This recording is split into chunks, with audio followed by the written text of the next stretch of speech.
할렐루야. 우리 귀하고 복된 주일입니다. 예배의 자리에 나오신 성도님들을 예수님의 이름으로 환영하고 축복합니다. 우리 곁에 계시는 분들을 우리 밝은 표정으로 우리 바라보시면서 두 손 들면서 인사하겠습니다. 잘 오셨습니다. 반갑습니다. 어떻게 반갑게 인사하셨어요?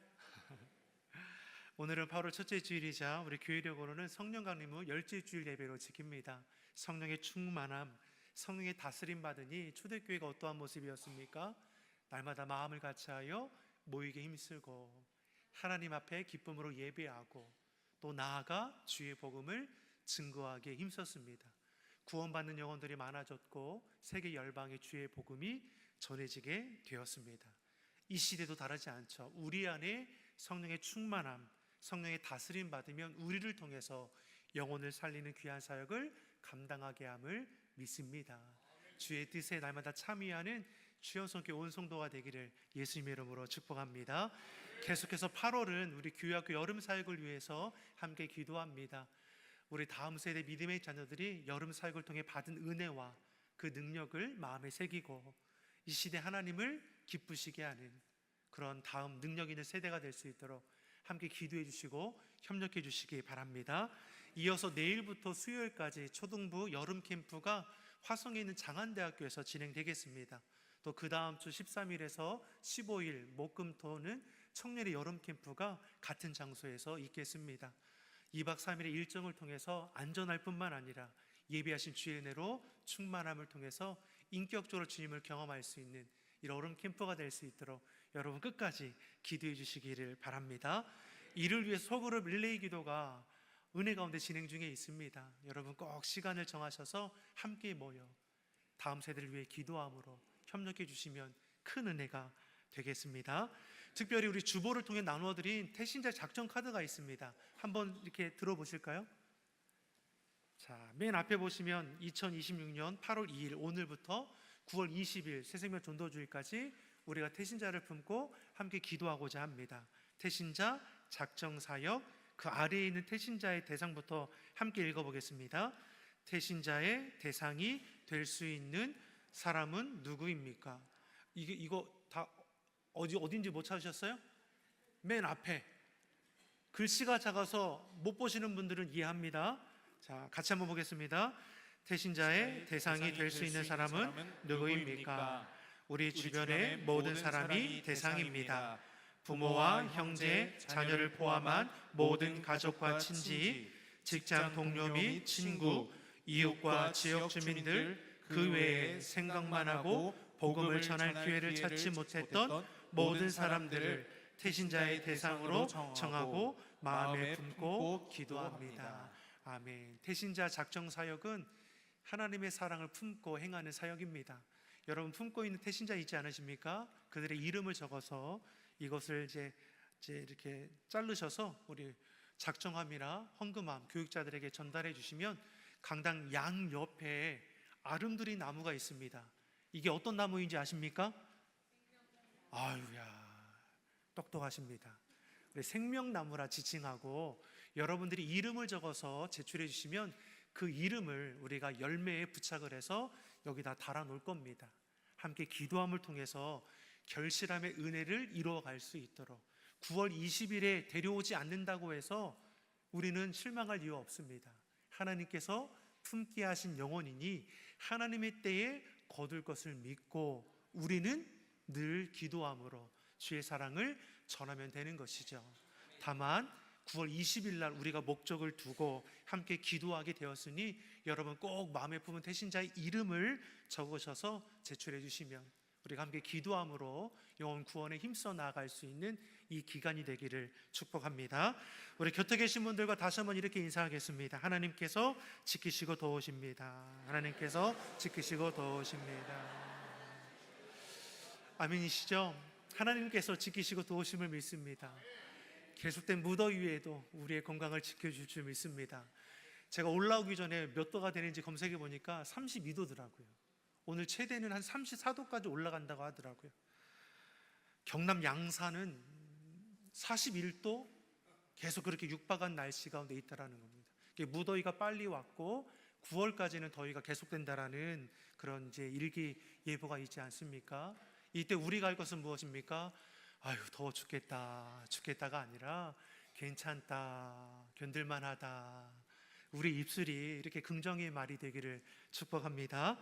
열대야 주의보가 계속 발동되고 폭염경보가 울리니 여러분 꼭 안전을 생각하셔서 무더운 날씨에는 길을 다니는 거 꼭 조심하시고, 특별히 75세 이상 되시는 우리 시니어 성도님께서는 집안에 계실 때 전기세 아깝다고 에어컨 안 켜면 큰일 날 수 있으니까요, 꼭 에어컨을 적정 온도 그렇게 켜놓으셔서 그 무더위 가운데 건강 행하지 않을 수 있도록, 무엇보다 하나님께서 우리를 지키시고 돌봐주시지만 최소한 우리가 지켜 행할 것은 지켜 행할 수 있기를 바랍니다.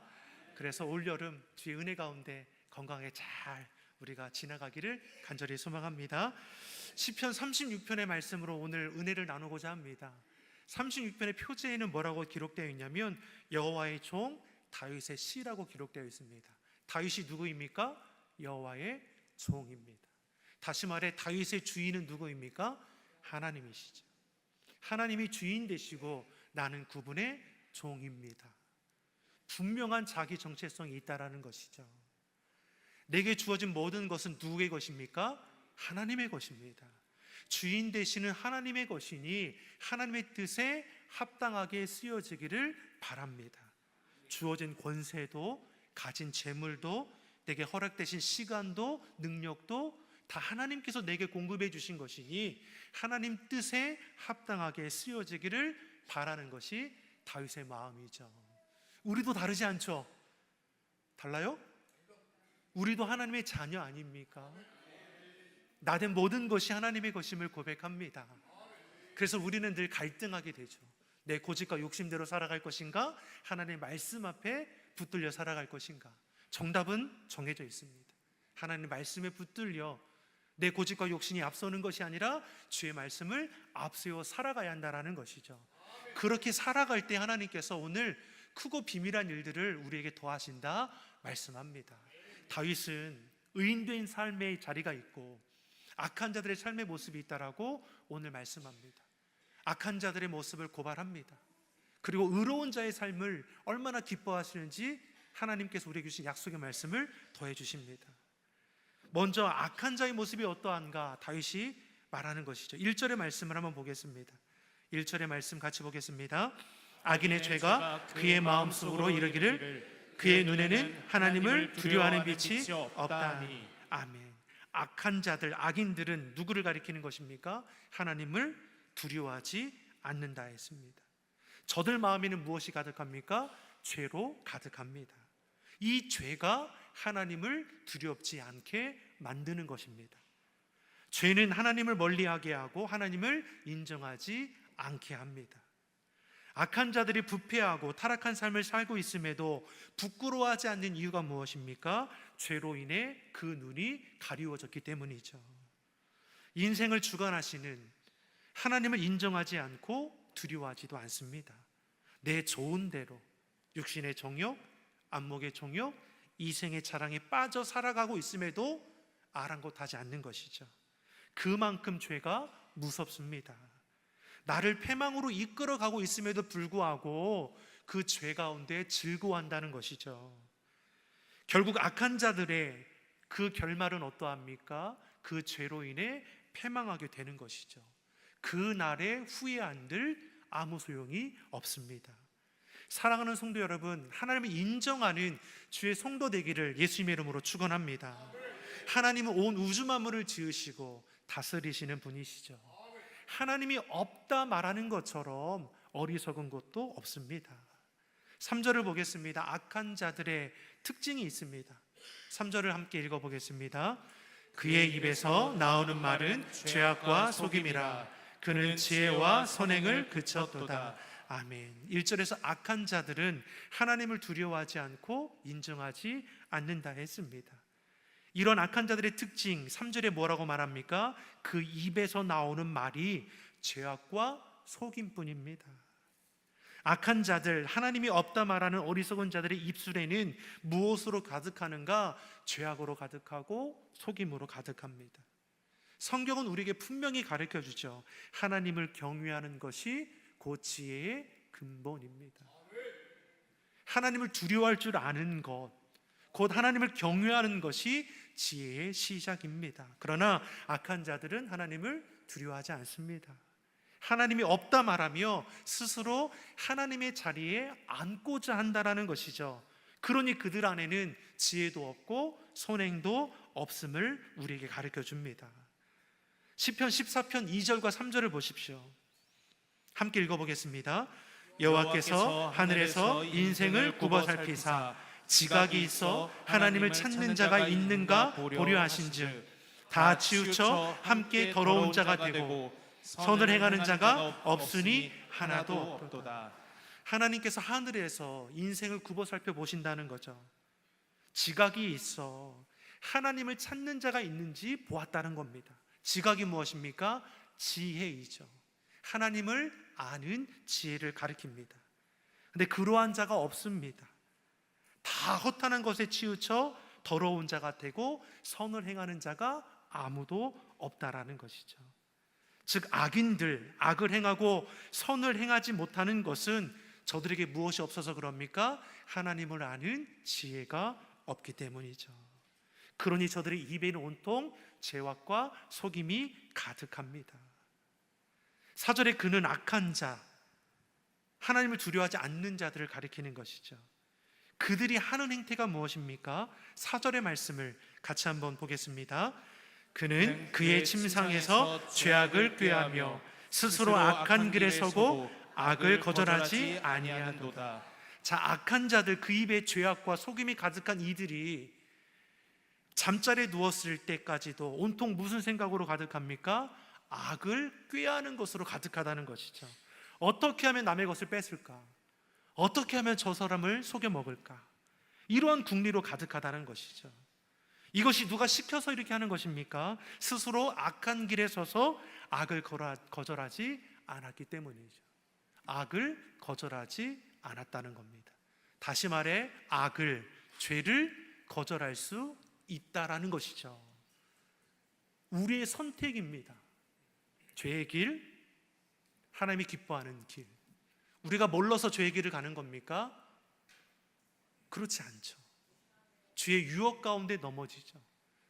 죄를 즐거워하지 않습니까? 처음 죄를 범하면 걱정과 두려움에 불안해하게 됩니다. 근데 죄가 계속해서 반복되면 오히려 죄가 주는 즐거움에 빠지게 됩니다. 그 삶이 죄악과 속임으로 가득하고 지혜와 선행은 찾아보지 못할 것이죠. 결국 죄를 끊을 수 없는 지경에까지도 이르게 될 것입니다. 그러면 이 같은 악한 자의 삶의 결국이 어떠하다 오늘 본문에 말씀해 주는가? 12절의 말씀입니다. 오늘 본문 12절의 말씀입니다. 악을 행하는 자들이 거기서 넘어졌으니 엎드려지고 다시 일어날 수 없습니다. 아멘. 몸이 굳은 사람이 넘어지게 되면 어떻게 될까요? 일어서기가 쉽습니까? 어렵습니까? 어렵죠. 내 몸이 내 뜻대로 움직여지지 않으니까 그럽니다. 이같이 죄악의 그 삶이 굳어진 자가 넘어지고 엎드려지니 다시 일어설 수 없다라는 것이죠.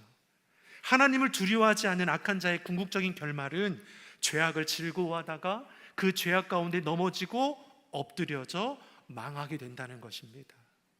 처음에는 죄악이 주는 즐거움에 기뻐하고 범죄함에 일시적으로 번영함도 이루는 이들도 있습니다. 그러나 결국에 그 죄악 가운데는 패망밖에 없다는 것이죠.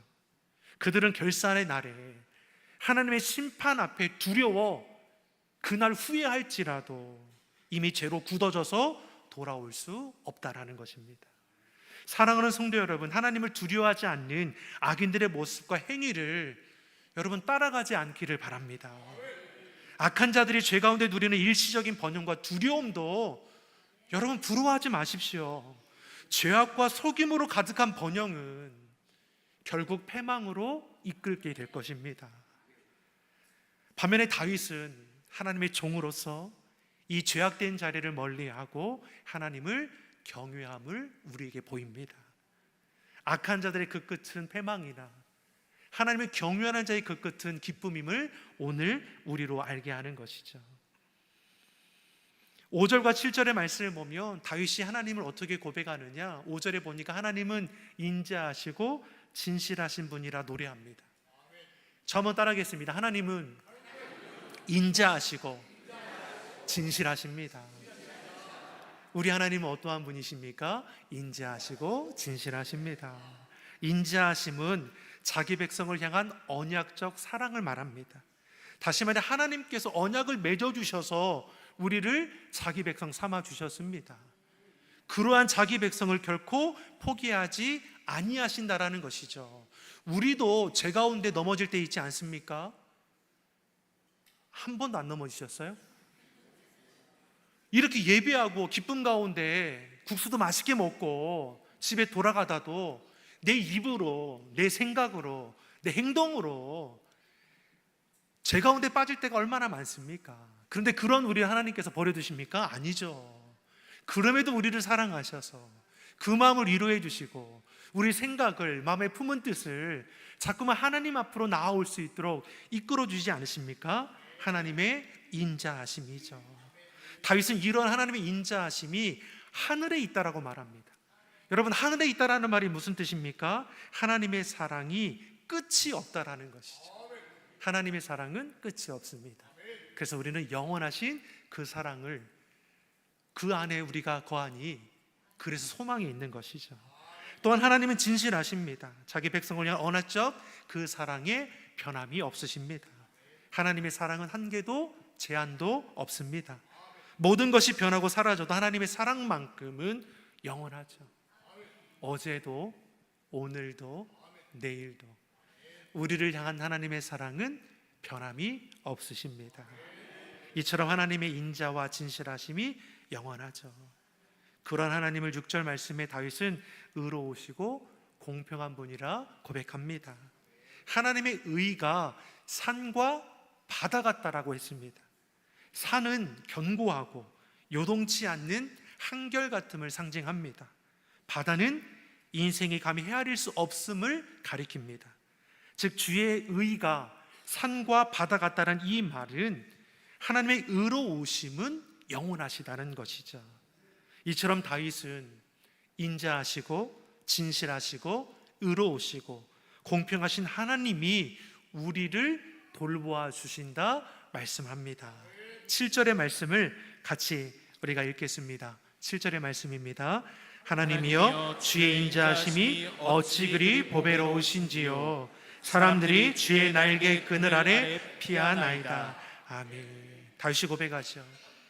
주의 인자하심이 어찌 그리 보배로우신지요. 내가 무엇이 관데 그 사랑을 내게 더해 주십니까? 죽을 수밖에 없는 죄인된 우리를 독생자 예수 그리스도의 그 보혈의 피로 구원하여 주시고 지금도 우리 삶의 자리에 찾아오셔서 우리를 붙들어 주시니 그 은혜를 감사하는 것이죠. 주의 날개 그늘 아래 피하게 하신다고 했습니다. 주의 날개 그늘 아래 피하게 하신다는 것은 하나님만이 우리의 피난처가 되신다는 것이죠. 다윗이 경험한 하나님은 어떠한 하나님입니까? 인자하심, 진실하심, 의로우심, 공평하심, 이것을 벗어나서 우리의 피난처가 되신다는 것이죠. 하나님 우리를 돌봐 주십니다. 그러니 하나님의 그 사랑 안에 거하라 말씀하죠. 범사에 하나님을 인정하며 하나님을 경외하는 주의 성도들이 되기를 바랍니다. 하나님을 떠나서는 한시도 살아갈 수 없습니다. 이처럼 하나님을 인정하고 하나님을 경외하는 자를 안전하게 돌봐주실 뿐만 아니라 우리에게 약속해 주시는 복이 있습니다. 그 복이 무엇이냐? 8절의 말씀입니다. 8절의 말씀 같이 보겠습니다. 그들이 주의 집에 있는 살찐 것으로 풍족할 것이라. 주께서 주의 복락의 강물을 마시게 하시리이다. 아멘. 주의 집에 있는 자들, 하나님을 인정하고 경외하는 자들을 가리키죠. 저들은 살찐 것으로 풍족할 것이고 주의 복락의 강물을 마시게 한다라고 말씀합니다. 다시 말해 하나님이 예비하신 가장 좋은 것으로 우리의 삶에 공급해 주신다라는 것을 의미하는 것이죠. 하나님은 누구이시냐? 우리의 필요를 채워주시고 우리의 필요한 것을 공급해 주시는 생명의 근원이 되십니다. 그래서 구절을 보면 다윗이 진실로 생명의 원천이 주께 있사오니 주의 빛 안에서 우리가 빛을 보리이다. 생명의 원천이 주께 있습니다. 우리를 빛 가운데로 인도하십니다. 생명을 주신 분도, 생명을 보존해 주신 분도, 우리 삶의 필요를 공급해 주시는 분도, 염려와 두려움의 자리에서 낙심하지 않도록 일으켜 세워주시는 분도 우리 하나님이시죠. 사랑하는 성도 여러분, 세상 허탄한 것들에 우리 마음 빼앗기는 일이 없기를 바랍니다. 악은 모양이라도 버리라 말씀하고 죄는 작은 것일지라도 끊어냄을 통해서 하나님께 속한 자임을 잊지 않기를 예수님의 이름으로 소망합니다. 다윗은 11절에 보니까 교만한 자의 발이 내게 이르지 못하게 하시며 악인들의 손이 나를 쫓아내지 못하게 하소서. 다시 말해 악한 자들의 악행으로부터 나를 안전하게 지켜주시라고 고백하는 것이죠. 악한 자들의 이 손과 발이 하나님의 뜻을 거역하여 죄 가운데 거하지 않습니까? 손과 발은 인간이 행하는 모든 행위를 가리킵니다. 이 손과 발이 어떻게 사용되는가에 따라 오늘 본문에 악인의 모습도 있는 것이고 의인된 모습도 있는 것이죠. 악인들은 그 손과 발을 자신의 악을 채우는 데에 사용합니다. 그 결과 그 죄악으로 인해 패망하게 될 것이죠. 그런데 의로운 자, 하나님을 아는 자, 하나님을 경외하는 자는 그 손과 발이 하나님을 향한 거룩한 도구로 쓰여져야 한다는 것이죠. 우리의 손이, 우리의 발이 주의 사랑을 전하고 섬기고 나누고 연합함을 통해서 하나님의 영광이 되어야 할 줄 믿습니다. 사랑하는 성도 여러분, 우리의 손과 발이 하나님 앞에 거룩하고 아름답게 쓰여지기를 바랍니다. 예수님은 그 손과 발에 못 박히심으로 인류 구원을 이루셨습니다. 우리의 손과 발도 그 사랑 앞에 기쁨으로 쓰여지기를 좋으신 예수님의 이름으로 축원합니다. 기도하겠습니다. 사랑의 하나님 아버지, 악한 자의 길이 아닌 하나님께 속한 의인된 삶을 살아가게 하여 주시옵소서. 우리의 손과 발이 하나님의 사랑을 증거하는 데 쓰여지게 하시고 하나님 주신 지혜로 하나님을 경외함으로 하나님을 기쁘시게 하는 신실한 주의 성도들이 다 되게 하여 주시옵소서. 감사드리며 예수님의 이름으로 기도드립니다. 아멘.